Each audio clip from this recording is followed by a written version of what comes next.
bom dia, quarta-feira, 16 de agosto. Seja muito bem-vindo ao nosso Jornal do Almoço. É muito bom ter você aqui com a gente para acompanhar agora as notícias dessa quarta-feira aqui no estado. Quarta-feira, aliás, Cristina, que começou ainda muito fresquinha por todo o Rio Grande. Você achou? Eu já achei bem melhor.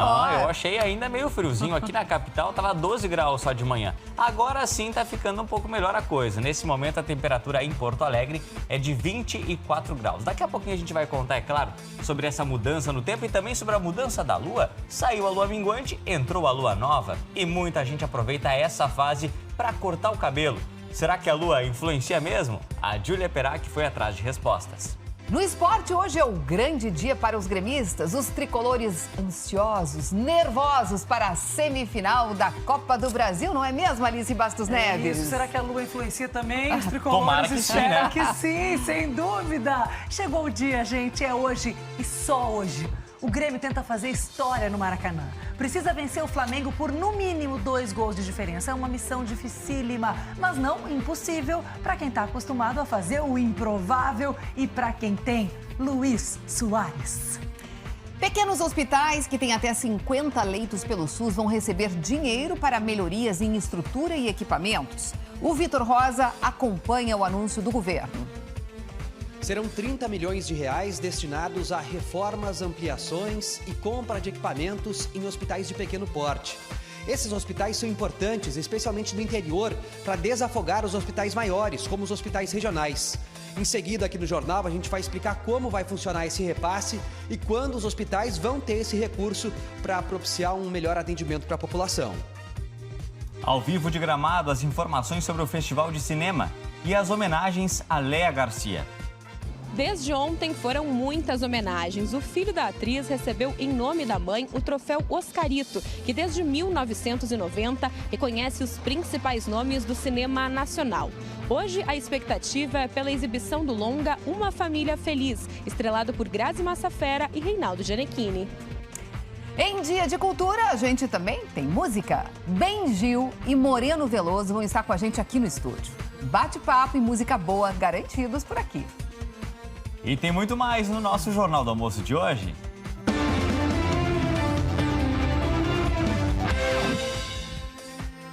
Da região metropolitana, os nossos repórteres trazem assuntos importantes para as nossas comunidades. Em Gravataí, o corte de árvores de uma praça gerou reclamação de moradores e de ambientalistas. O motivo seria a construção de uma rua coberta. Vamos estar ao vivo na cidade para conferir. O repórter Tiago Boff vai estar em outro ponto da região. Um levantamento mostra que Cachoeirinha é a cidade mais segura da região metropolitana. Nós estamos no município conversando com moradores. Tem relato de gente que já passou por assalto e outras situações inseguras, mas a maioria das pessoas diz gostar de morar aqui. Fique com a gente, o Jornal do Almoço está só começando.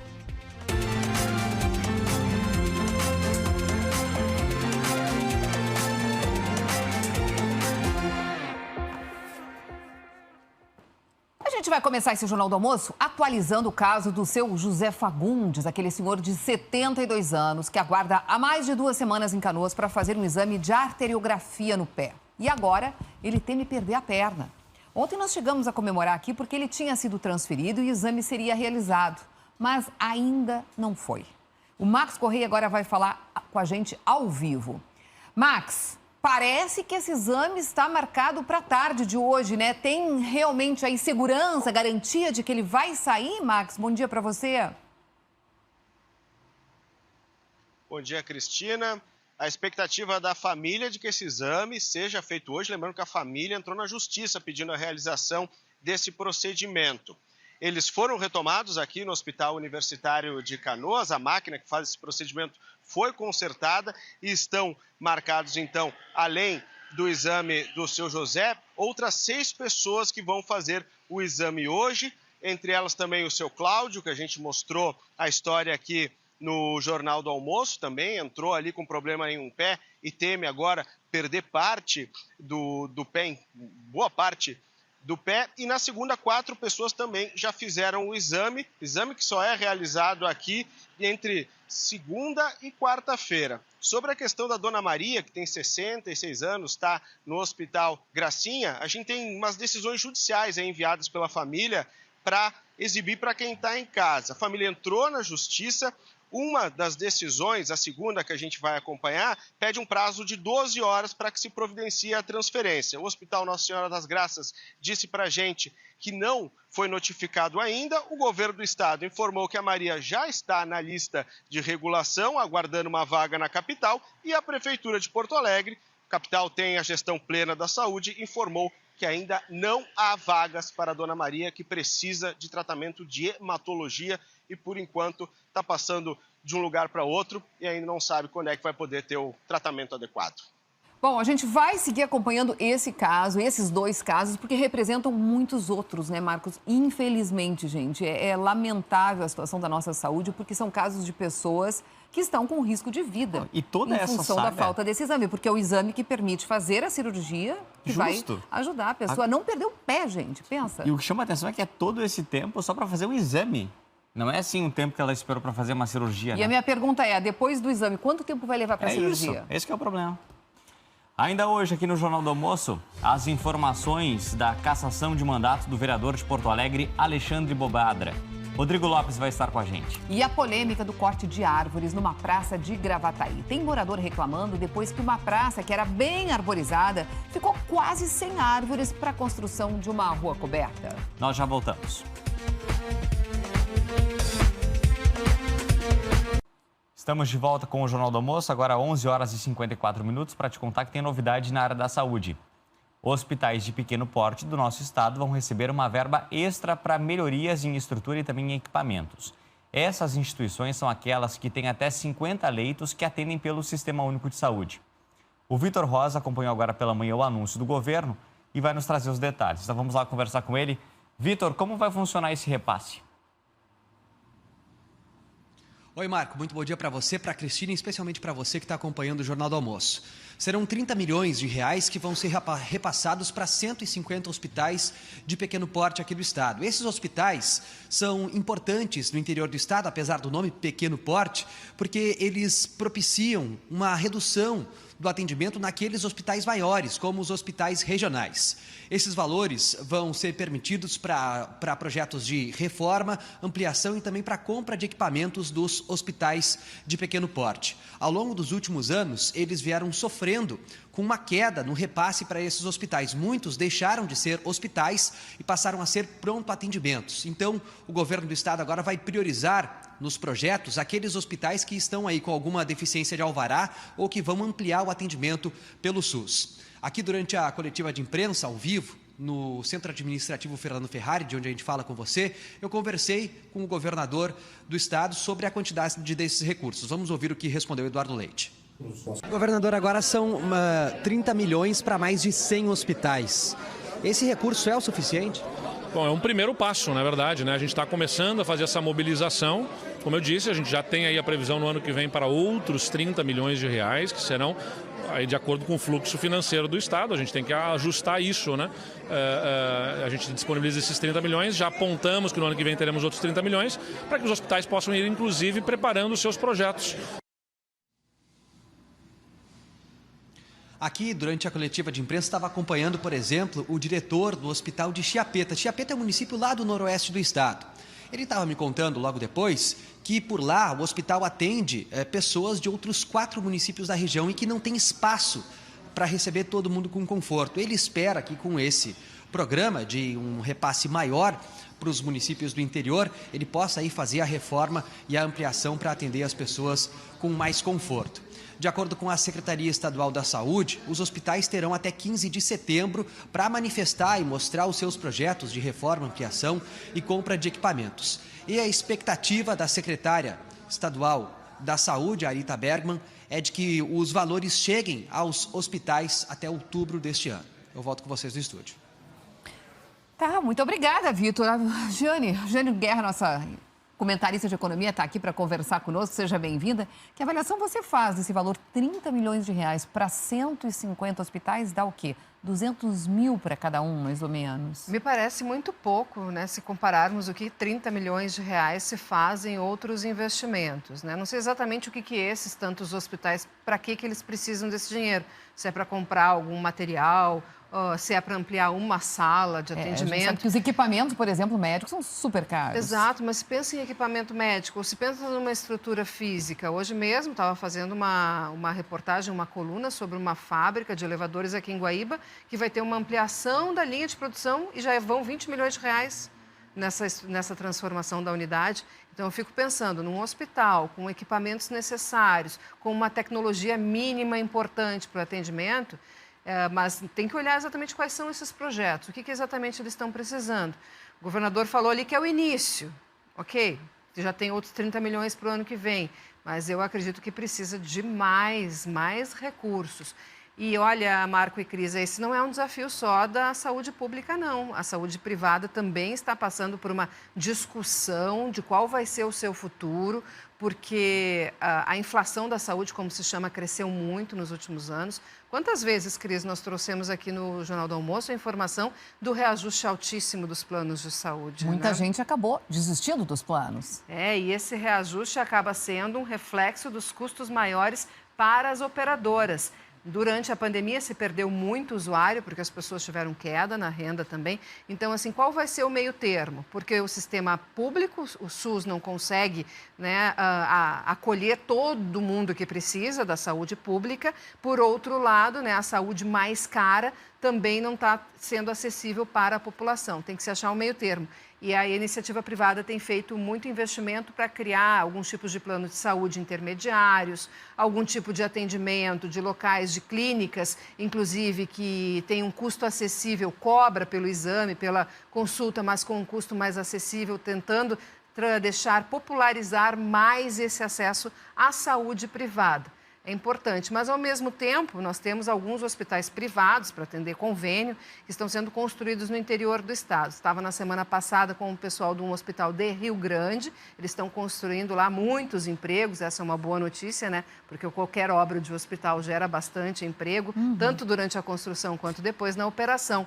E eles estão, inclusive, fazendo um tipo de construção modular, porque se tiver demanda, aí eles vão conseguir ampliar rapidamente a unidade. E rapidamente, um outro assunto já está nas bombas, esse aumento dos combustíveis? Pois é, Cris, eu achava que não deveria estar ainda.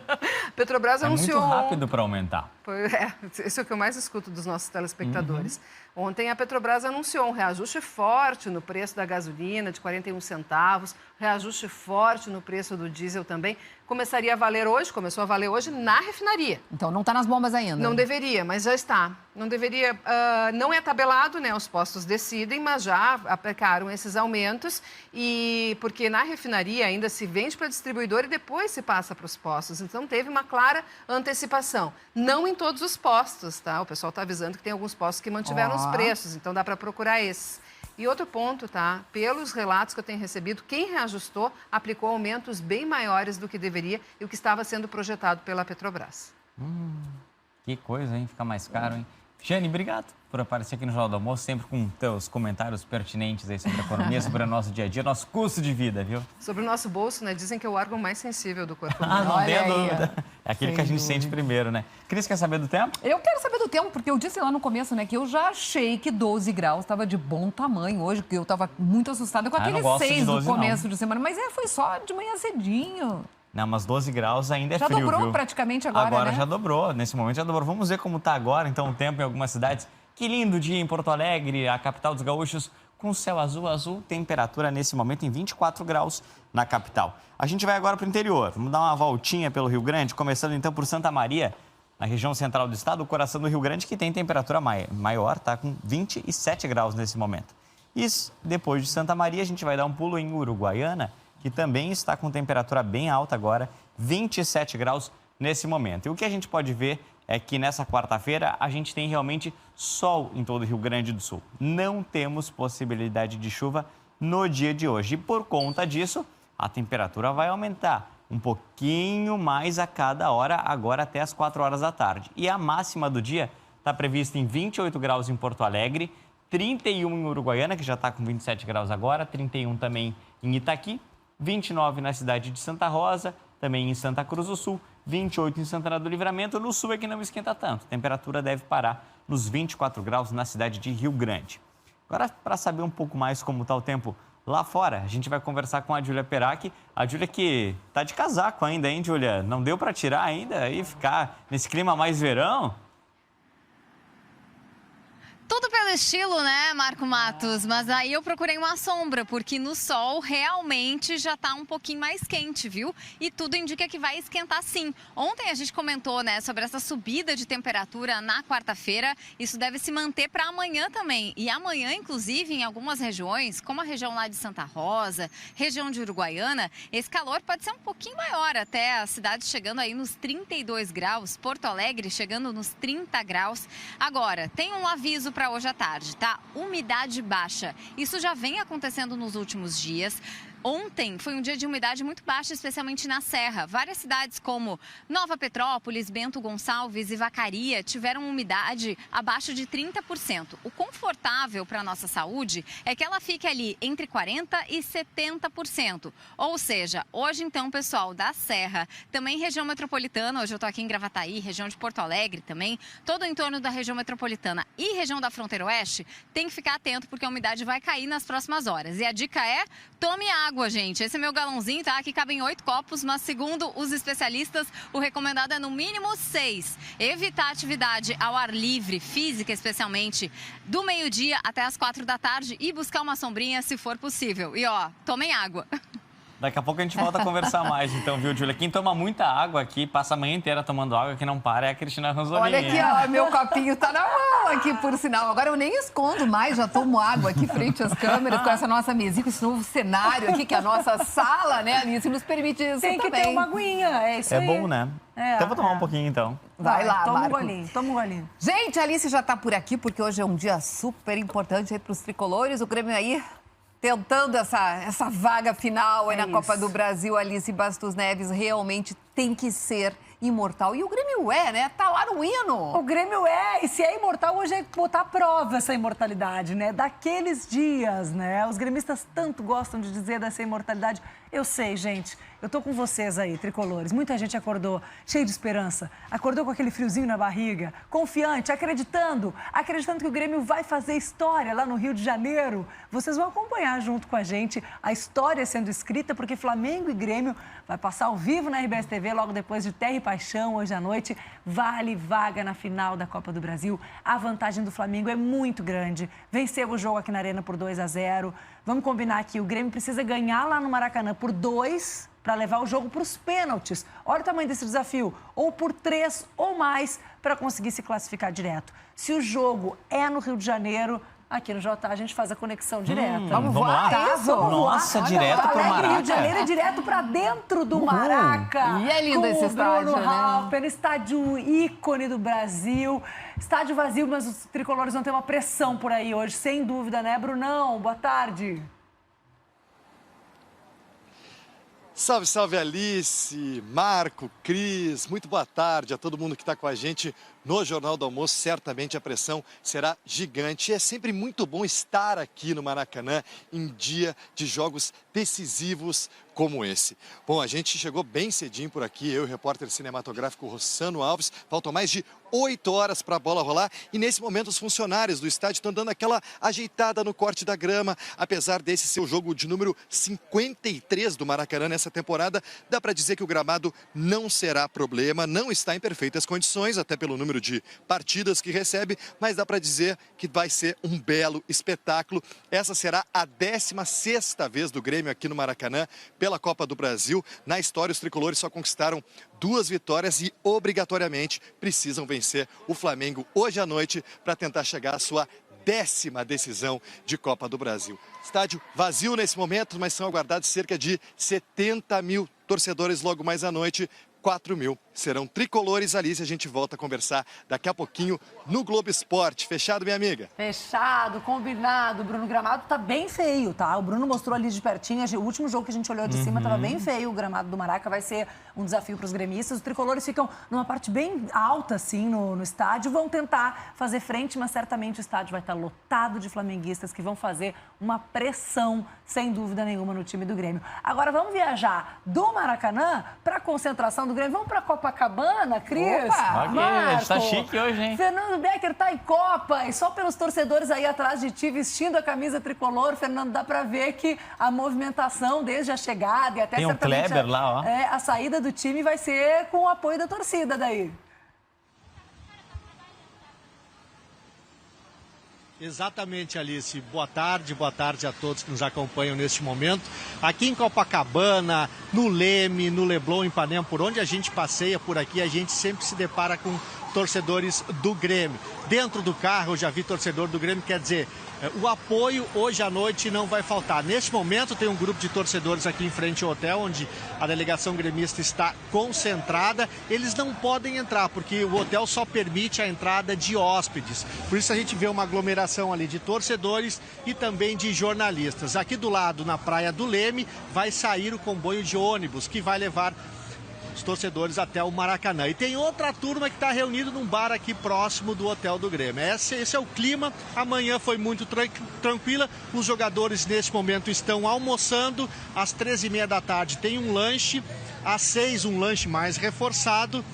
Palestra e depois o deslocamento às 7 da noite. Tá certo, Alice? Daqui a pouco a gente volta com outras informações.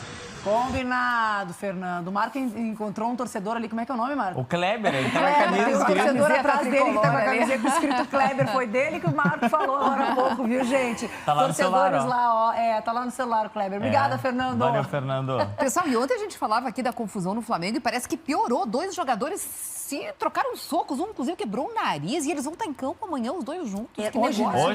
Hoje, exatamente. A gente falava aqui, né, do momento de crise do Flamengo. Teve uma briga bem importante no vestiário entre 2 jogadores e eu quero repercutir isso com o Pedro Ernesto Denardim. Que Flamengo é esse, Pedrão, que chega para enfrentar o Grêmio? Isso de alguma maneira entra em campo, essa briga de vestiário, esse momento turbulento do Flamengo. Vai dar Grêmio hoje, Pedrão? Conversa com os tricolores aí. Pois é, um abração para vocês aí, sim. Imagina seu local de trabalho, você que está me assistindo nesse momento. Imagina se no Jornal do Almoço está todo mundo brigando nesse momento. A Cristina querendo bater no Marco, o Marco querendo bater na Alice. Não, isso não dá certo, não sai programa, gente. E o Flamengo está nessa situação. O técnico não se dá com os jogadores, os dirigentes têm dificuldade de falar com eles não se dão entre eles brigam entre eles e o torcedor fica indignado.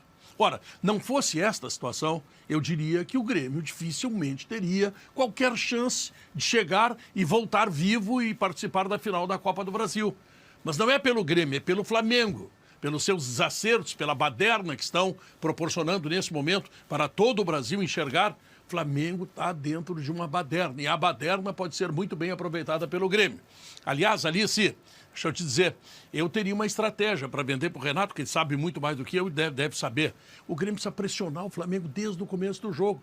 Imagina o Flamengo com toda essa desconfiança da torcida, que está irritada com o Flamengo, que viu o jogo contra o São Paulo outro dia, vaiou bastante, não conseguiu ganhar, do time reserva do São Paulo. Bom, essa torcida, se o Flamengo leva um gol, ela vai para cima do Flamengo, a vaia vai para o Flamengo, a pressão vai contra eles. E eles, claro que ficarão nervosos, porque eles já vão entrar em campo nervosos. Então, a dose de nervosismo seria muito aumentada se o Grêmio, pressionando no começo do jogo, conseguisse marcar um gol. Se isto acontecer, olha, a chance do Grêmio aumenta bastante. Vou repetir, menos pelo Grêmio, que até não fez muita coisa, né? O Grêmio perdeu 2-0 aqui, não foi bem. Muito mais pelo Flamengo, seus desacertos, a baderna construída dentro do campo de trabalho. Bom, isso aí tudo pode determinar, sim. Torcedor do Grêmio, muita esperança, hein? Vamos nos ligar na RBS TV, porque muito provavelmente nós veremos uma classificação do Grêmio para jogar a final contra o Corinthians ou São Paulo. A decisão é amanhã, tá dando Corinthians 2-1. Enfim, olha, Alice, estou indo para a noite com uma ideia assim de que o Grêmio pode sim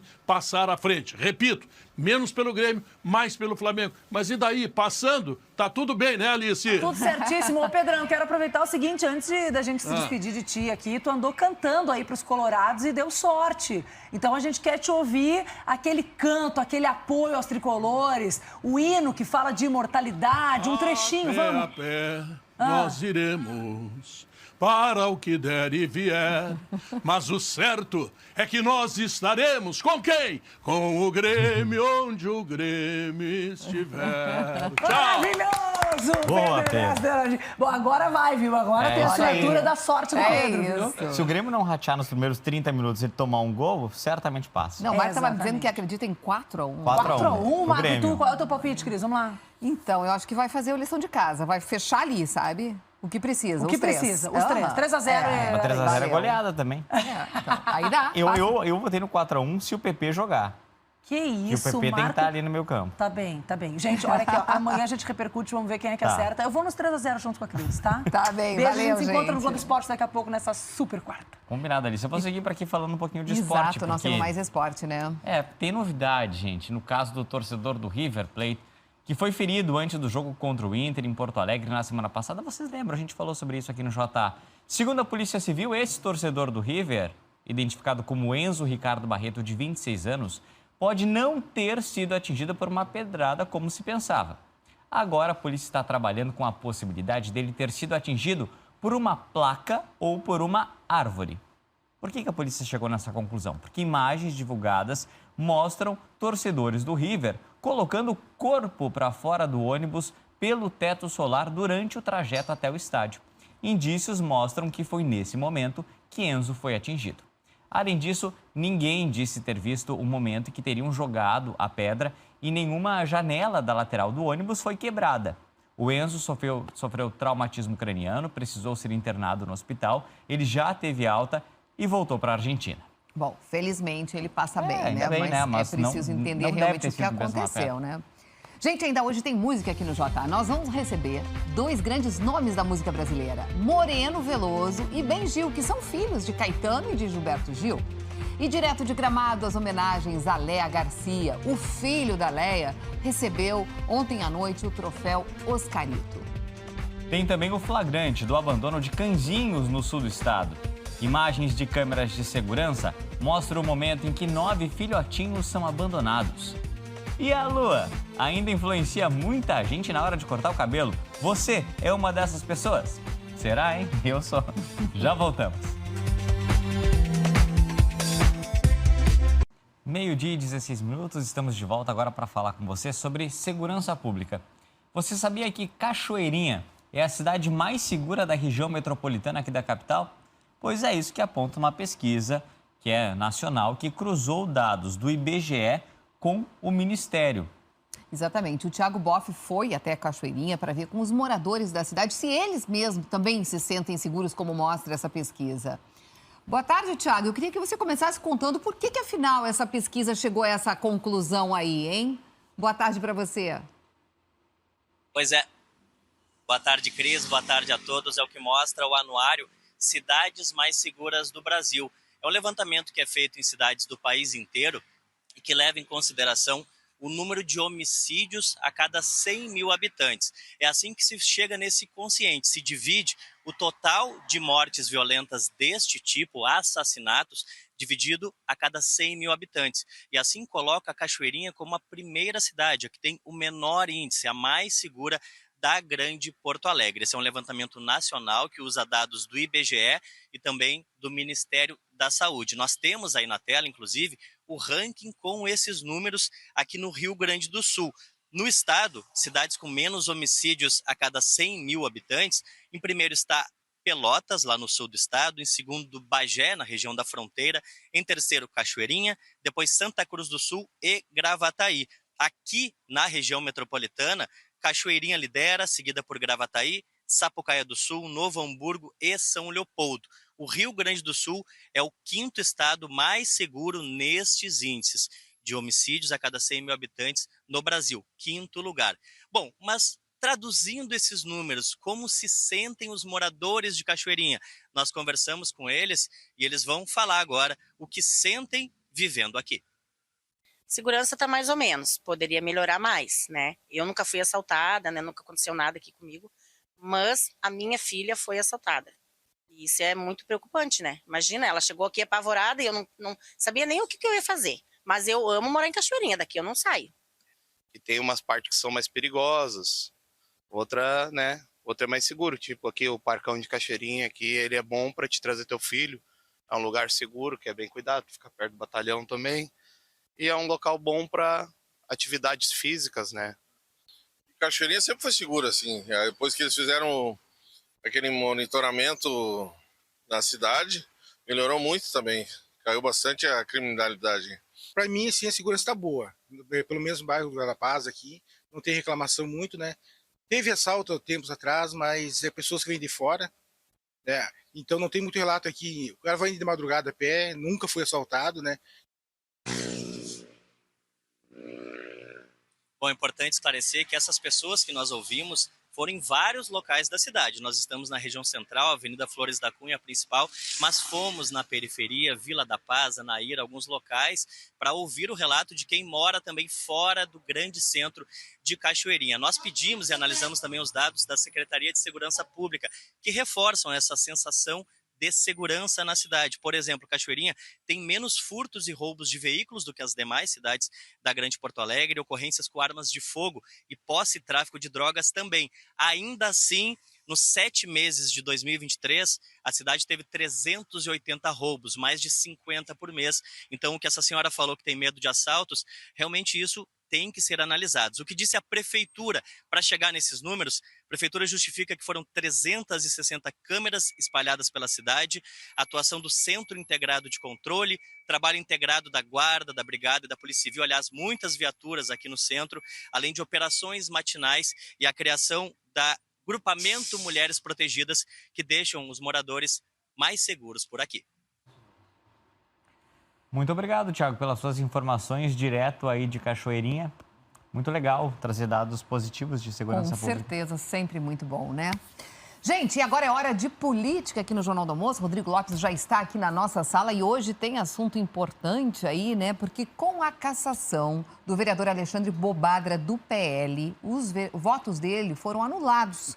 E eu quero saber, Rodrigo, se já temos aí quem é que vai assumir no local dele, vai mudar a composição da Câmara em função aí dessa cassação? Pois é, Cris, boa tarde ao Marco, ao nosso telespectador. Vai mudar a conformação da Câmara, sim. Isso porque, além de cassar o mandato de Bobadra, a Justiça Eleitoral, então, como tu falaste, anulou os 4.000 votos, mais ou menos, que ele recebeu na eleição de 2020. Como é que é feito este cálculo, né? A Justiça Eleitoral, ela toma todos os votos válidos durante a eleição em Porto Alegre e divide entre as 36 cadeiras que existem na Câmara. Agora, para fazer este novo cálculo, a partir da cassação, precisa pegar todos os votos válidos de Porto Alegre, retirar os 4.000 de Bobadra e redistribuir entre os 36.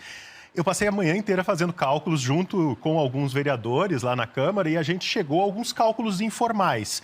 E eles indicam, embora o TRE ainda não tenha anunciado oficialmente, eles indicam que o PSOL vai ficar com a vaga do Bobadra. Ou seja, o PL, que tem 3 vagas, 3 cadeiras, perde uma, fica com 2. E o PSOL, que tem 4, passa a ter 5 cadeiras, sendo, portanto, a partir daí, a maior bancada da Câmara. Hoje ela é a maior bancada junto com o PSDB e com o PT. Cada um tem 4 cadeiras de vereadores, passaria a ter 5. E a vereadora seria Fran Rodrigues, que é a primeira suplente. Bom, só para contextualizar, Bobadra teve o mandato cassado, ele recorreu ao TRE, foi rejeitado ontem este recurso por abuso de poder econômico, movido um processo aí por correligionários da sua sigla lá na eleição de 2020, né? Ele vai recorrer, segundo os advogados, ao Tribunal Superior Eleitoral. Ainda pode recorrer. Ainda pode recorrer, mas ele tem que deixar o cargo, né? Então, a gente aguarda a confirmação. Todas essas informações que eu obtive aí, claro, são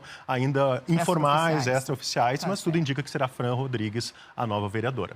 Rapidamente, Rodrigo, só para a gente não deixar de comentar, tu conversou hoje de manhã com o ministro da Casa Civil, Rui Costa, e ele falou que as obras do PAC aqui no estado vão ter câmeras de fiscalização para poder acompanhar o andamento, é isso? Pois é, foi uma conversa de 1 hora, que na verdade são 10 jornalistas, cada um tem direito a apenas uma pergunta. Eu perguntei quando vão começar as obras do PAC no Rio Grande do Sul. 290, 116, essas que a gente vem falando aqui.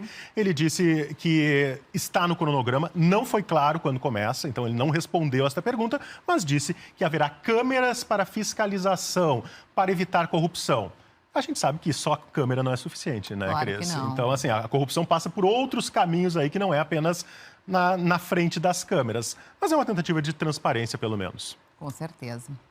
Obrigada, Rodrigo. Até Até amanhã. amanhã. Gente, logo depois do intervalo, nós vamos mostrar como é que ficou o prédio do Pão dos Pobres. É certamente um dos prédios mais bonitos da capital. E no aniversário de 128 anos do Pão dos Pobres, essa instituição que abriga jovens carentes, aí todo esse local acabou sendo revitalizado e está ainda mais bonito. E nós vamos ao vivo até Gravataí. Sabe por quê, meus amigos? Porque uma praça da cidade está no meio de uma polêmica. Muitas árvores foram retiradas para a construção de uma rua coberta. O que diz a prefeitura? Já voltamos.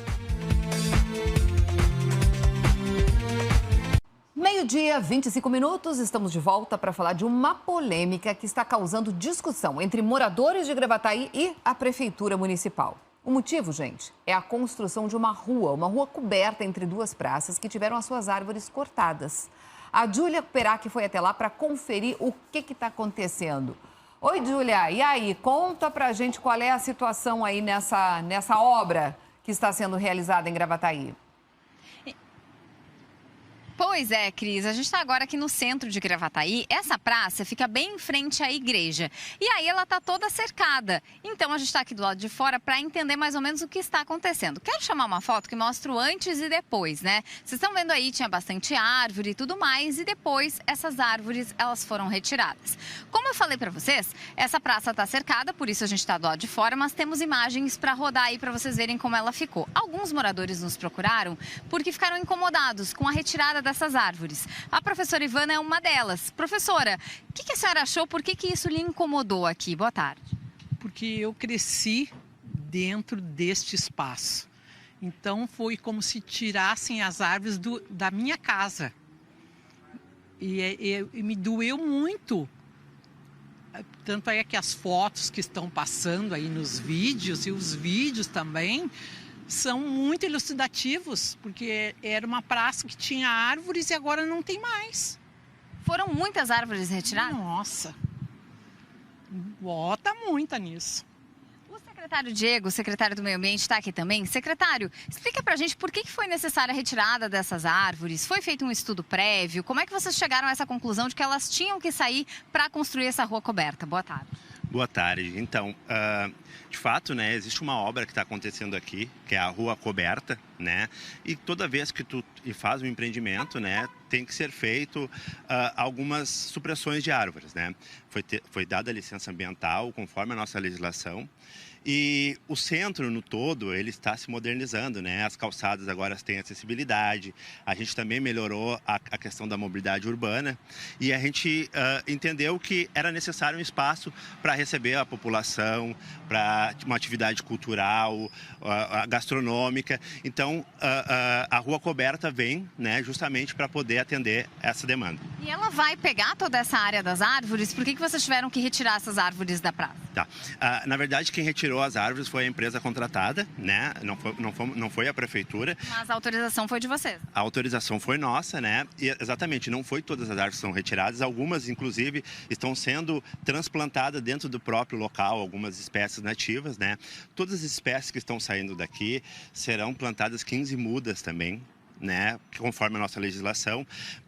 Mês passado a gente plantou 800 mudas dentro do município, então a gente se preocupa com a questão ambiental, mas o Gravataí cresceu muito, né? Muitas pessoas hoje precisam ir numa atividade cultural, elas vão a Porto Alegre, né? E as pessoas necessitam também ter um local adequado aqui no centro, com a acessibilidade, né? Às vezes a árvore exótica que está aqui, a gente não consegue acessar, atrapalha. Então é isso, a prefeitura abriu essa concessão, a empresa ganhou e está fazendo transplante conforme a legislação. E, secretário, sobre esse plantio de mudas, né? De que forma que vocês vão fazer essa fiscalização? De que forma que a empresa vai comprovar que ela realmente foi lá e plantou essas mudas? E mais, qual o local que vocês estão plantando elas também? Ótimo, boa pergunta.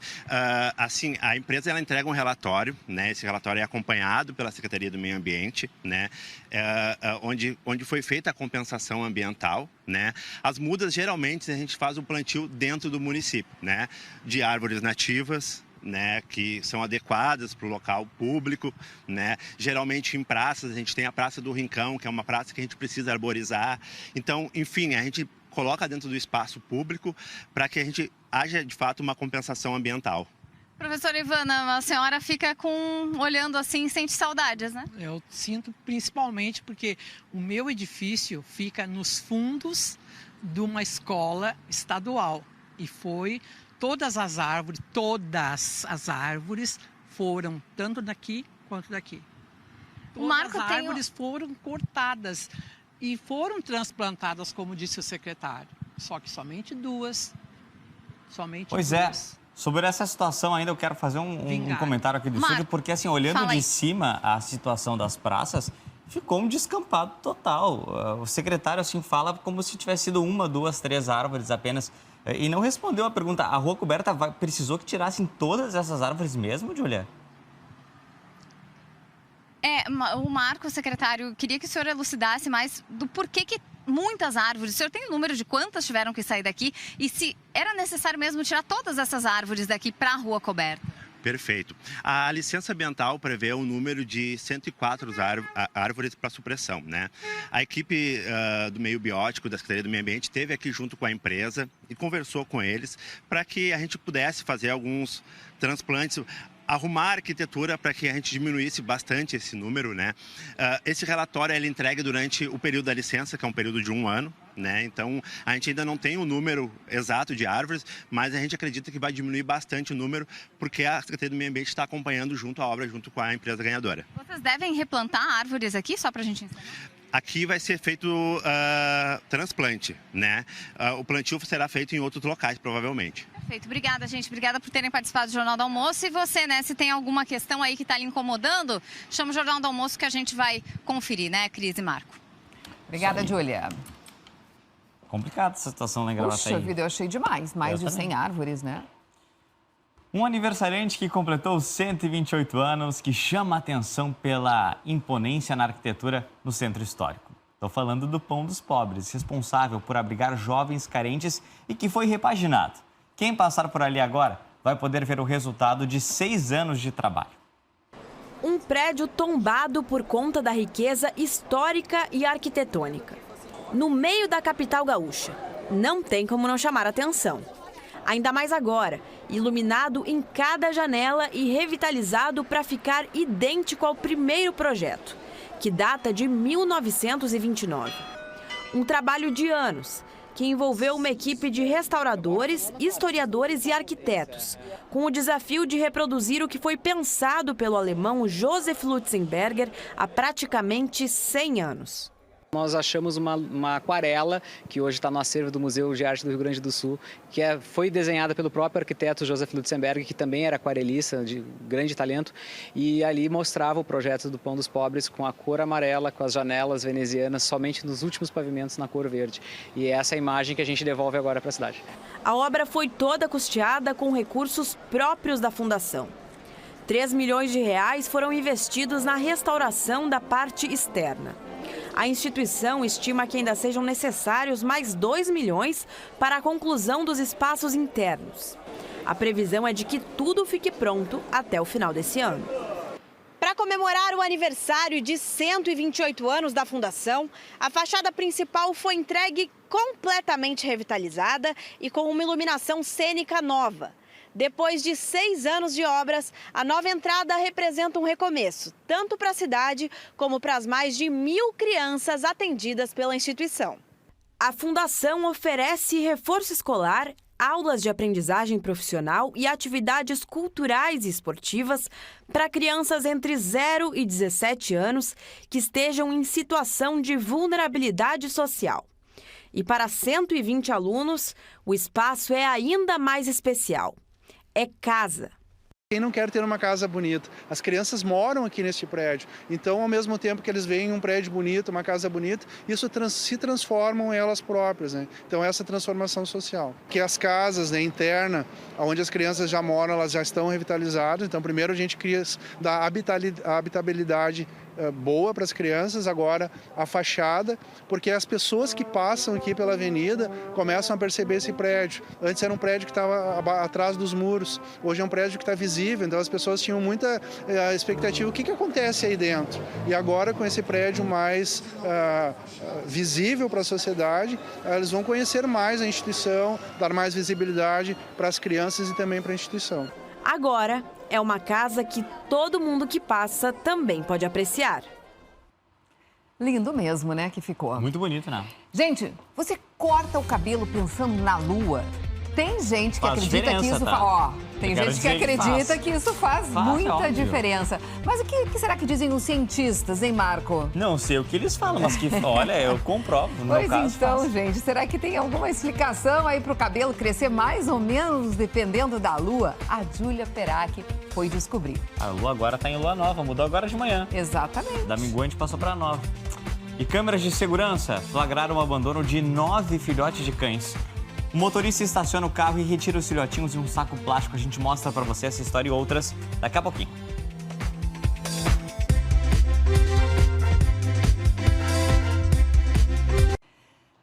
Abandonar animais é crime. Desde 2020, a pena aumentou e pode chegar até 5 anos de reclusão.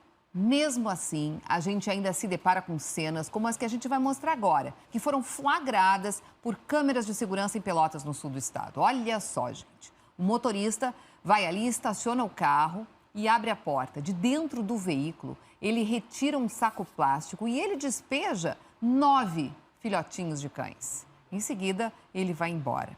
A polícia está investigando esse caso para identificar e punir o responsável. Os filhotes foram encontrados pela dona Lúcia, que mobilizou ali a comunidade toda de Pelotas e conseguiu um lar para 8 dos 9 cachorrinhos. O outro, gente, ela, que já tem muitos animais, resolveu ficar com ela para dar muito carinho. Então, apesar de tanta gente que faz maldades aí, temos aí pessoas como a dona Lúcia, né, que felizmente conseguiu lar para todos os cachorrinhos e acabou ela mesma ficando com um. Que amorzinhos ali, né? Coisa mais fofa. Quem é que tem coragem de fazer uma maldade dessa com o bichinho? É só então anunciar, né? Nas redes sociais, tenho aqui... Fácil, ainda mais quando é pequenininho, adote. Muita gente quer, né, gente? Triste demais, abandonar assim não pode, gente, é crime. Vamos lá, vamos saber do tempo, então amanhã aqui no estado tem um pouco de mudança, mas calma lá que eu vou explicar tudo a partir de agora. A gente olha para o mapa e vê que tem chuva pegando a região de Pelotas, de Porto Alegre, de Caxias, de Santa Maria, de Uruguaiana, de Livramento, de Bagé, mas essa chuva só vai aparecer amanhã mais para o fim do dia, porque amanhã ainda será um dia bastante quente. Veja só as temperaturas. A gente tem máxima de 30 graus na capital, 30 em toda a fronteira oeste, também em Santa Rosa, 29 em Santa Maria e Santa Cruz, 27 em Pelotas, então amanhã esquenta mais lá na região sul do estado também, 25 em Caxias. Os próximos dias, aí muda tudo de novo. Porto Alegre, veja só o exemplo. Quinta, então, chove, só lá no fim do dia chove pouquinho. Sexta-feira, a chuva engrossa, aumenta, fica o dia inteiro meio com a cara fechada e a máxima já cai para 23. Então, sexta-feira começa a esfriar aos poucos. Só que sábado e domingo, volta o sol, volta o tempo bastante firme, sem chance para chuva, só que aí a temperatura cai bastante. A gente vai ter no domingo apenas 8 graus aqui na capital. Agora, Cris, a gente falou aqui de uma mudança no tempo, mas hoje a gente também teve uma outra mudança. Dessa vez foi na lua, a gente passou da lua minguante para a lua nova. Tem gente que acredita em superstições, tem até manias. Exatamente. Não, eu até que não tenho, mas a família da minha mãe sempre foi muito assim de acreditar na lua. Eu acredito. É mesmo? Você só corta o cabelo na minguante. E tem essa história de remédio de vermes, de unha, tudo isso influencia. Pois então, gente, muita gente acredita nisso, né? E para a gente saber se isso tem realmente o fundamento, a Júlia Perac foi atrás de respostas. O que você descobriu, Júlia?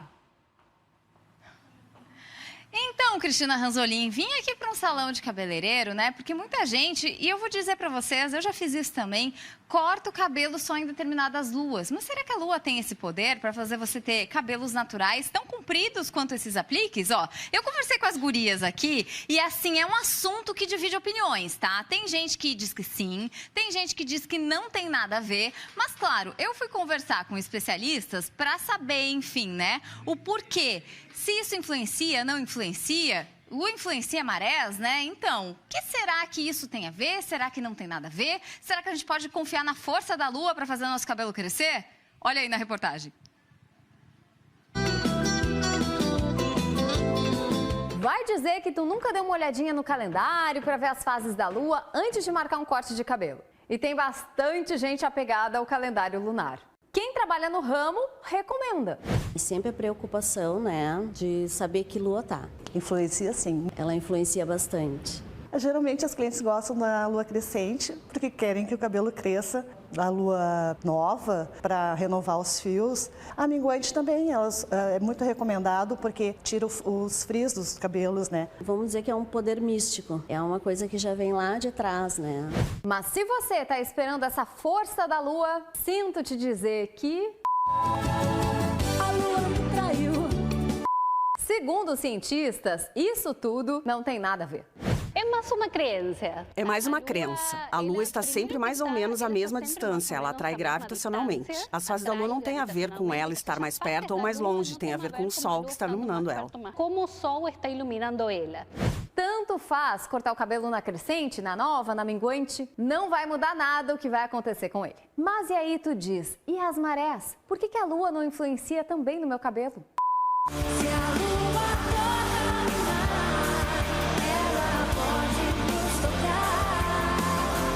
realmente não vai influenciar. Realmente não vai influenciar.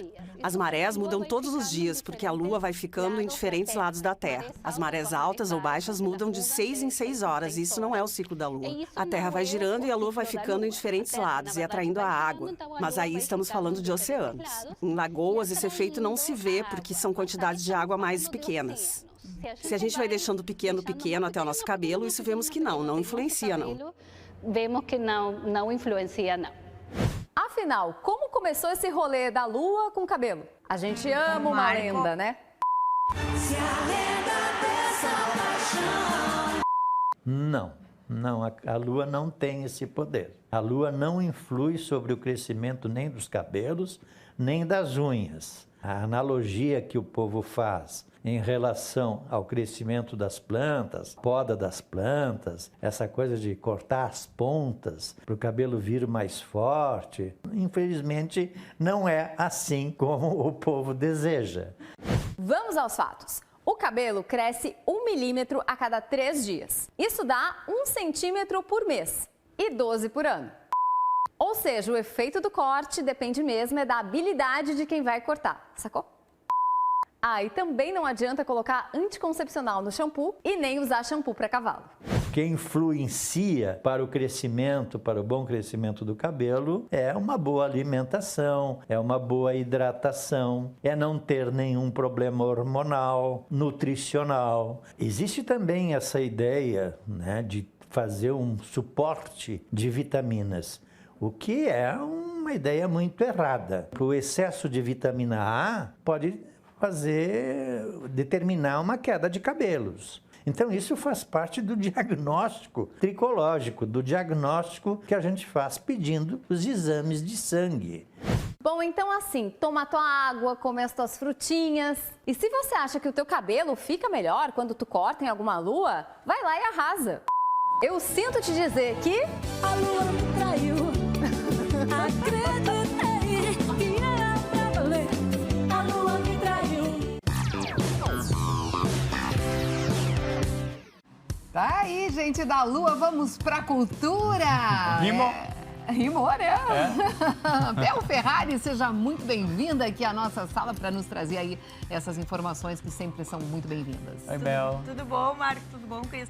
Pois é, acho que a gente vai falar agora de Gramado, né? Que tivemos uma notícia completamente fora do ritmo ali, né? Inesperada totalmente. É verdade, né? Infelizmente, ontem, Gramado, o centro, foi uma triste notícia, a morte da atriz Léa Garcia. Uma perda importante de uma mulher que nos deixou um grande legado, uma história. As homenagens ainda estão acontecendo e Maria Eduarda Eli nos traz os detalhes agora. Boa tarde, Duda. sim, Bel. Boa tarde para você, para a Cris, para o Marco e para quem está de casa nos acompanhando. Olha, desde ontem foram muitas homenagens acontecendo por aqui. Eu conversei com alguns atores, diretores e com os fãs que estão acompanhando o Festival de Cinema aqui em Gramado e todos eles, claro, lamentaram a perda da Leia, mas principalmente relembraram os tantos personagens marcantes que ela fez ao longo de quase 7 décadas dedicadas à arte. A Leia Garcia morreu aos 90 anos, ela já estava aqui em Gramado acompanhando o festival, acabou passando mal na madrugada de ontem, foi socorrida, mas não resistiu, ela teve um infarto e estava aqui na cidade justamente para ser homenageada. Ontem ela receberia o troféu Oscarito, né, essa principal homenagem aqui do festival. Infelizmente não foi possível, mas ela foi muito bem representada. O pessoal de casa vai poder conferir nas imagens que o filho dela, o Marcelo Garcia, subiu ao palco aqui do Palácio dos Festivais, recebeu essa homenagem, agradeceu e no discurso relembrou principalmente esse legado que ela deixa para as futuras gerações. Ela que sempre foi inspiração para os jovens atores, para as atrizes negras, né? Foi uma pioneira no cenário nacional e ele reforçou, né, que esse legado com certeza vai ficar. Depois passou aqui pelo tapete vermelho e falou um pouco sobre esse momento. Vamos conferir. O maior legado da minha mãe é a dignidade, é o amor à arte, é o motivo de eu estar aqui. O show não pode parar. Ela morreu diante dos holofotes, diante das histórias todas e eu estou muito orgulhoso. A gente teve vários momentos felizes e várias homenagens e essa homenagem aqui foi em vida, porque a minha mãe está aqui, eu estou aqui, ela tá falando por mim e sempre sorrindo.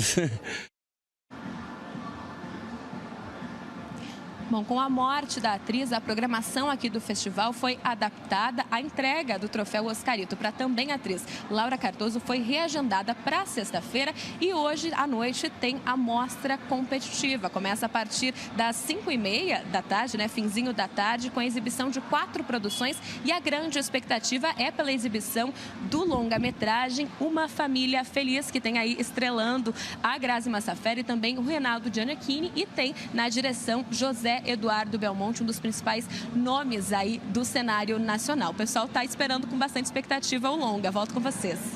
Obrigada, Duda. A artista vai, mas o legado fica, né? E que legado ela deixa. Maravilhoso.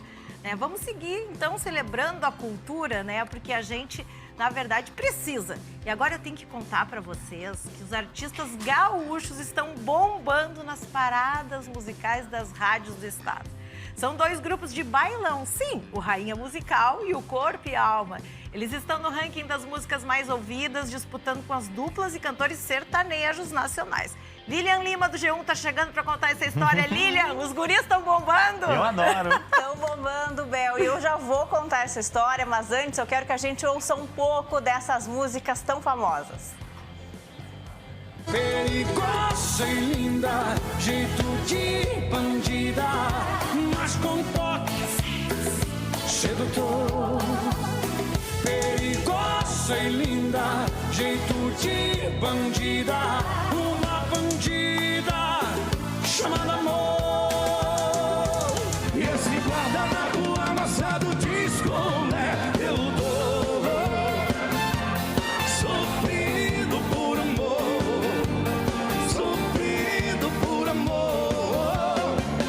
Esse guardanapo amassado de escolé eu dou, sofrido por amor, sofrido por amor.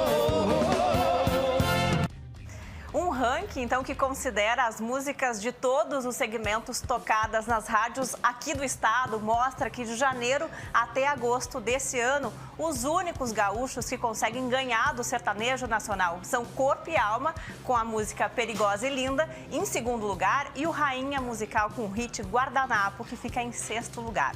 Uma curiosidade, a música Perigosa e Linda foi composta lá em 2005 pelo Vilseu Pause, mas só virou sucesso no ano passado, depois de ter sido gravada pela banda Corpo e Alma. Com mais de 8 milhões de reproduções em um serviço de streaming e mais de 40 milhões de visualizações no YouTube, o grupo recebeu o disco de platina e um clipe está sendo gravado em Buenos Aires, nessas imagens que a gente está vendo. Bel, um sucesso aí dos bailões nas rádios gaúchas. Mais detalhes na reportagem do G1. Obrigada, Lilian. Perigosa e linda, Será né? que vai vir aí o hit Perigosa e Hermosa? Deixa assim, que agora vou Buenos apresentar Aires. agora os meninos que vêm nos visitar aqui com muita alegria, né? Porque hoje a gente tem show aqui no Teatro São Pedro, em Porto Alegre. Bem Gil, Moreno Veloso. E antes vieram no estúdio para conversar com a gente. Sejam bem-vindos, meninos. Obrigado. Segunda vez que vocês vêm trazer esse show, né? É verdade, viemos aqui ano passado. Curtiram? Muito.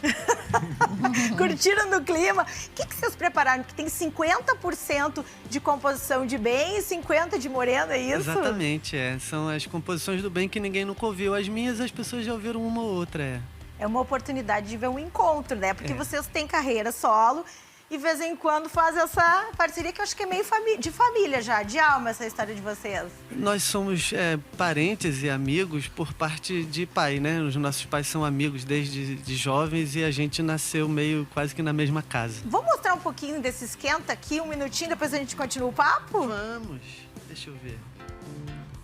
Na partida do meu amor, que saiu pelo mar sem fim, a batida do meu tambor e um pedaço de mim. Vou andar pelo mundo todo até chegar, e o mar é bem maior. Vou deixar o que é meu, minha gente daqui, pra tentar encontrar esse amor que eu perdi na terra nova. Meu Deus, a folha, a pedra e o chão. Não sei se tudo está perto de mim. Renascer meu tambor neste meu novo ilê. Encontrar meu amor e voltar a viver. Música brasileira pura, né, meninos? Não tem como não falar dos pais, né? Caetano, Gil, Cris e Marco. A gente escuta eles muito feliz, a música brasileira merece. Sabe que eu e o Marco estávamos aqui observando, porque, na verdade, eu estava dizendo que eu achava que o Bem é muito parecido com o Gilberto Gil. É a cara do seu pai, realmente. Os né? olhos. E eu não tinha achado você, Moreno, parecido com o Caetano. Mas tocando, Mas né? tocando, Fica igual. eu fiquei impressionada. Eu queria que vocês contassem um pouquinho pra gente como é que foi. Vocês se dão desde criança mesmo, em função dos pais de vocês? Sim, eu sou bem mais velho que o Bem. Eu vi o Bem nascer, né? Eu vi a mãe dele ficar grávida, a irmã dele nascer, eu vi esse pessoal aprender a andar, a falar. E quando ele era adolescente, ele virou para mim e falou: eu vou aprender a tocar violão e aprender música. Eu falei: por favor, vamos. Ele era molequinho. Ele era garoto e ele realmente se transformou num grande músico, produtor e compositor da pesada. Como é que foi para vocês se encontrarem na música? Porque vocês já se conheciam da vida e aí nessa criação mesmo. O Bem é que me encontrou, eu estava só esperando ele crescer. A gente, é isso, eu tenho essa relação com o Moreno, é uma grande inspiração, né, uma grande influência. E aí chegou um ponto em que a gente, assim, naturalmente se encontrou, né? Não foi nenhuma coisa... O Moreno, quando estava lançando o segundo disco dele, ele chamou os meus parceiros de banda para acompanharem ele. A banda Tono, que eu sou muito fã, né, deles. E aí eu falei, bom, se ele está chamando os meus parceiros de banda para acompanharem ele, eu acho que eu tenho ali uma oportunidade para chamar ele para me acompanhar. E esse show foi baseado nesse convite. O Bem me chamou e eu fui. E vocês chegaram a tocar e cantar com os pais de vocês também? Sim, chegamos, claro. Moreno tem uma live histórica. Sim, a live histórica, né, Moreno? Eu quis dizer como o pai de um e outro também? Trocaram. Também cantei com o pai dele. Você tocou com meu pai? Já chegou, Vanessa? Toquei. Olha aí. Olha isso. Você produz teu pai também, né? Bem um pouco. Sim, eu trabalho com meu pai há muitos anos, já acompanho ele. A gente esteve aqui em Porto Alegre no primeiro semestre. Fizemos 3 noites ali no Araújo Viana, foi demais. E com o pai do Moreno também. Já eu acho que vocês já estão curtindo Porto Alegre. Vamos dar um serviço do show, então, hoje de noite, no Teatro São Pedro. Isso. Isso. Às 20 horas. Já estão conectados com o público gaúcho. Vamos mais uma palhinha para dar só um gostinho, porque hoje de noite aí sim, Vamos né? nos despedir já, Bel, porque aí a gente deixa todo o tempo aí possível para essa música. A gente amanhã tem mais Jornal do Almoço. Uma ótima tarde a todos. Sejam muito bem-vindos a Porto Alegre. Muito obrigado. Até amanhã, gente. Vamos ver esse bom som aí.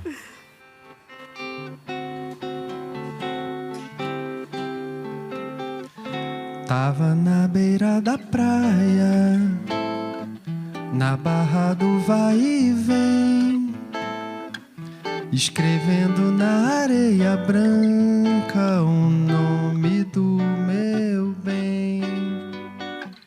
Tava na beira da praia, na barra do vai e vem, escrevendo na areia branca o nome do meu bem. Sobe a maré até vazar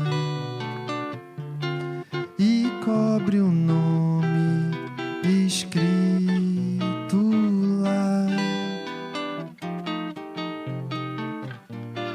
Volto a desenhar nomes pelo chão antes que o chão vire mar.